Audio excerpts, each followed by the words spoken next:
opportunity to update you on lack of appropriate and consistent delivery of gifted education services in New Jersey. You'll hear about practices and in-field implementation of gifted education from the perspective of its recipient, the gifted student. I am a 13-year-old studying in grade 7 in the New Jersey school system. My name is Tanya. I stand here to represent each one of the 80,000 plus gifted students in our state. Only some of them have been identified and given a chance to be in a gifted academic program. Many have not been identified. There are schools that have no gifted education programs. I was tested and identified as profoundly gifted by Robert Wood Johnson Medical School, where I scored in the 99.99 percentile with a form at the age of 7 in 2012. I've been a member of International and American Mensa since 2012. I'm also a Johns Hopkins CTY Scholar and Stanford EBGY Scholar. I've been the recipient of the Nicholas Green Distinguished Student Award in 2014.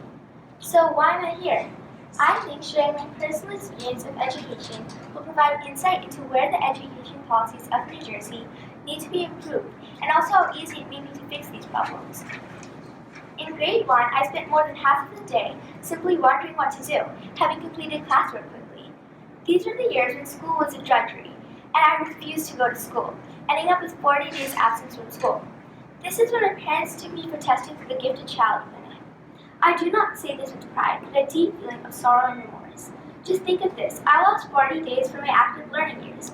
Scientists say that the maximum growth of the brain and formation of the synapses happens before the child reaches age 10. Hence, please see this in perspective of what I have missed. I have been in a gifted academic program from grade 1. So what does this mean? Well, the GAP program in my school was a 1 hour per week pullout. This was my one chance to learn with students who are interested and able to grasp concepts quickly and liked being challenged. The teacher understood my humor and ideas and encouraged me to reach higher. Do you think 1 hour per week is all that a gifted child deserves to be his or herself and be happy? I survived those years only because my parents supported my learning with activities and materials outside of school. There are many families with no awareness of how to handle gifted kids.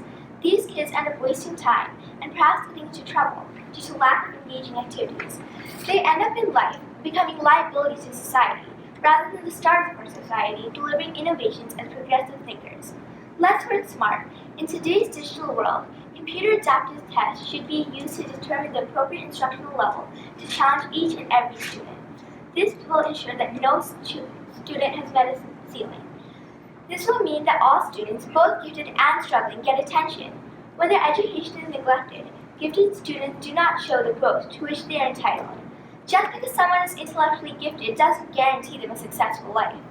Growth needs to be measured for all students with some system of following each student's growth, including gifted kids.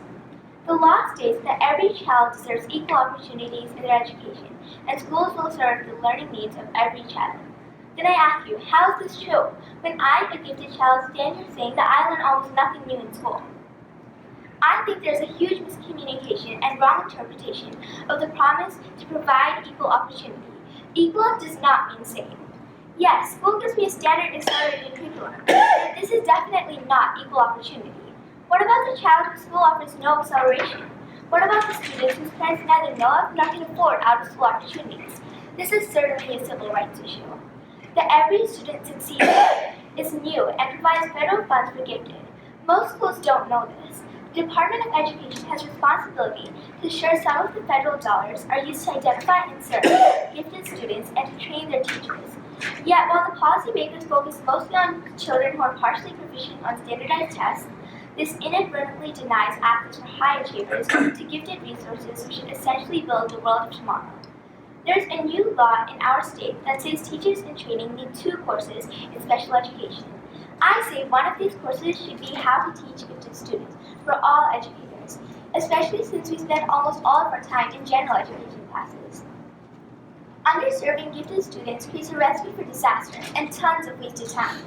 I beseech you to use the power vested in you to make gifted education a priority in New Jersey, to ensure all kids get to learn and grow. You owe this to the world. When you think that you have allowed mankind to slow its progress forward and take it from the earth, those minds and brains that would contribute to a greener and more peaceful world where everyone finds food and a good life, would you be able to get a good night's sleep with a clear conscience? Thank you.